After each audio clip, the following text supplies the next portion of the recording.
Algumas histórias não apenas entretêm, elas moldam gerações inteiras. Histórias que atravessam fronteiras, idiomas e culturas, e se tornam parte da identidade de milhões de pessoas ao redor do mundo. Mas, por trás dessas criações gigantescas, quase sempre existe alguém que preferiu permanecer nas sombras. Alguém que nunca buscou os holofotes, mesmo tendo criado um dos maiores fenômenos da cultura pop da história. E poucas trajetórias carregam esse contraste com tanta intensidade quanto a de Akira Toriyama. Antes do sucesso global, antes dos personagens icônicos e das batalhas lendárias, existia apenas um garoto comum na cidade de Nagoya. Um ambiente simples, longe da grandiosidade que mais tarde definiria sua obra. Crescer ali significava viver uma rotina tranquila, quase silenciosa, mas também significava ter espaço para observar. E Toriyama observava tudo. Desde cedo, ele demonstrava interesse por desenho, mas não como uma ambição profissional. Era mais como uma forma de escapar, de imaginar, de criar mundos que não existiam ao seu redor.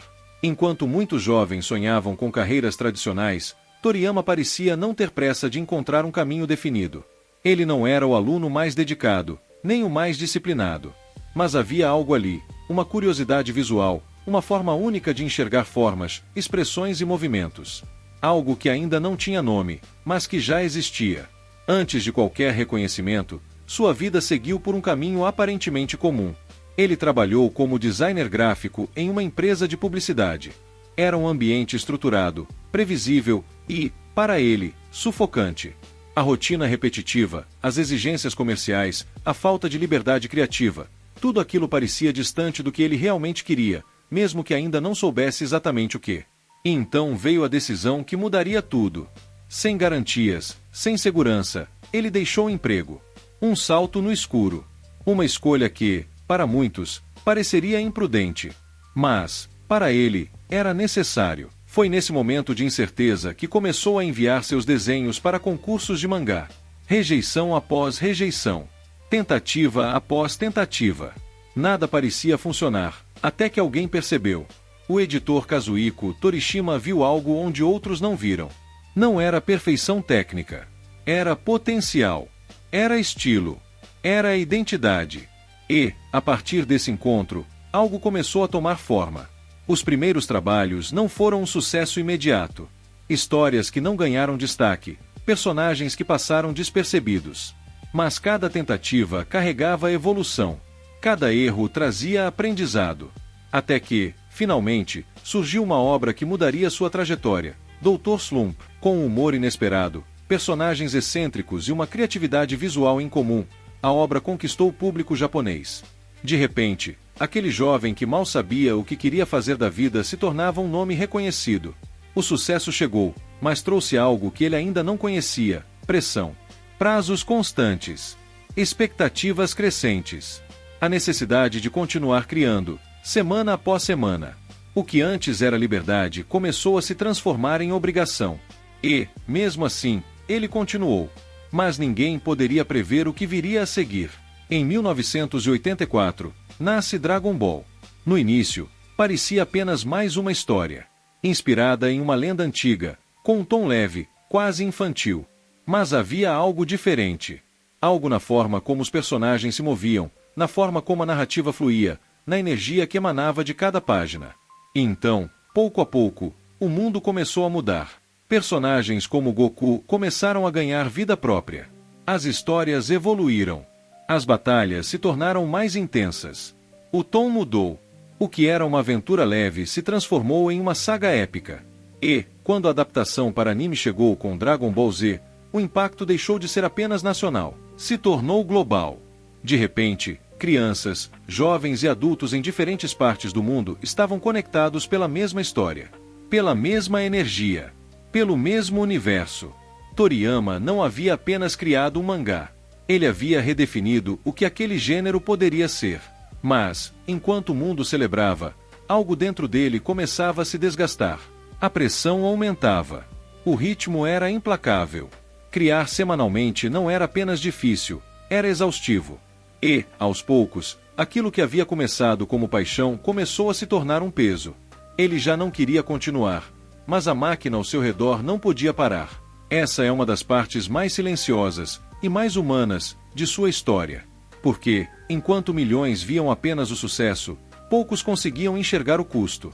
Mesmo assim, ele continuou por anos, expandindo histórias, criando momentos que se tornariam eternos, transformações icônicas, conflitos épicos, personagens que ultrapassaram o papel e se tornaram símbolos.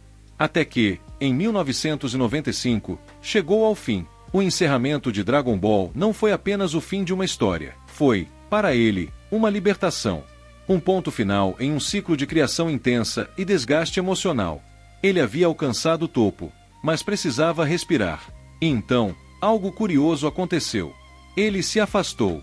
Enquanto muitos esperariam que ele continuasse dominando a indústria, Toriyama fez o oposto. Escolheu uma vida mais tranquila, mais reservada. Trabalhou em projetos menores, colaborou com jogos como Dragon Quest Chrono Trigger, mas nunca mais voltou ao mesmo ritmo. Era como se ele tivesse entendido algo que muitos demoram a perceber: que o sucesso tem um limite, mas o desgaste, não. Mesmo assim, seu impacto continuava crescendo. Novas gerações descobriam sua obra. Novos artistas se inspiravam em seu estilo. O que ele havia criado já não pertencia apenas a ele, pertencia ao mundo. E então, anos depois, ele retornou parcialmente ao universo que criou. Novos projetos, novas histórias, como Dragon Ball Super. Não com a mesma intensidade de antes, mas com a mesma essência.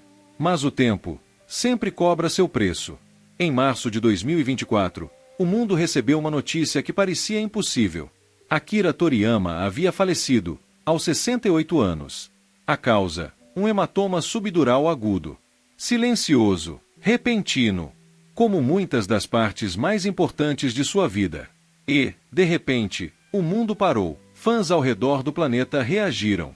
Homenagens surgiram em todos os lugares. Artistas, criadores, pessoas comuns, todos reconhecendo algo que talvez nem todos conseguissem explicar completamente. Porque não era apenas sobre um autor. Era sobre tudo o que ele representava. Sobre tardes assistindo batalhas que pareciam infinitas. Sobre personagens que ensinaram valores como persistência, superação, amizade. Sobre momentos que marcaram infâncias, adolescências, vidas inteiras. E talvez seja aí que sua história atinge seu verdadeiro clímax. Porque Akira Toriyama nunca buscou ser uma lenda. Ele apenas criou. Mas, ao fazer isso, ele mudou o mundo. Hoje, seu legado continua vivo. Em cada novo mangá influenciado por seu estilo. Em cada anime que carrega sua essência. Em cada pessoa que, de alguma forma, foi impactada por suas histórias. Ele ajudou a quebrar barreiras culturais. Levou o Japão para o mundo. Transformou o entretenimento em algo universal. Mas talvez o aspecto mais fascinante de sua trajetória seja o contraste. De um lado, uma obra gigantesca, barulhenta, explosiva. Do outro, um homem silencioso, reservado, quase invisível. Ele criou personagens que gritavam para o mundo, enquanto ele próprio preferia o silêncio. E isso levanta uma pergunta inevitável: quantas das maiores influências da nossa vida vêm de pessoas que nunca conhecemos de verdade? Quantos mundos foram criados por alguém que só queria desenhar em paz? Akira Toriyama não foi apenas um mangaka. Ele foi um ponto de virada. Um criador que redefiniu o que significa contar histórias. E mesmo com toda a fama, todo o impacto e todo o reconhecimento, ele nunca deixou de ser, no fundo, aquele garoto que apenas gostava de desenhar. E talvez seja exatamente isso que torna sua história tão poderosa. Porque, às vezes, não são aqueles que buscam mudar o mundo que conseguem fazer isso, mas aqueles que simplesmente seguem criando, mesmo sem saber até onde isso vai chegar. E agora eu quero saber a sua opinião. Você acredita que Akira Toriyama foi apenas um grande artista, ou alguém que realmente mudou a forma como o mundo consome histórias? Se essa história te fez reviver memórias, refletir ou enxergar esse legado de uma forma diferente, deixa aqui nos comentários. Sua visão faz parte dessa história que continua viva. E se você gosta de conteúdos como esse, histórias profundas, emocionais e que revelam um lado humano por trás das maiores lendas, não esquece de curtir o vídeo e se inscrever no canal Ecos Eternos. Porque algumas histórias chegam ao fim, mas seus ecos continuam atravessando gerações. Frase final. Alguns criadores desenham personagens, outros desenham mundos que nunca deixam de existir.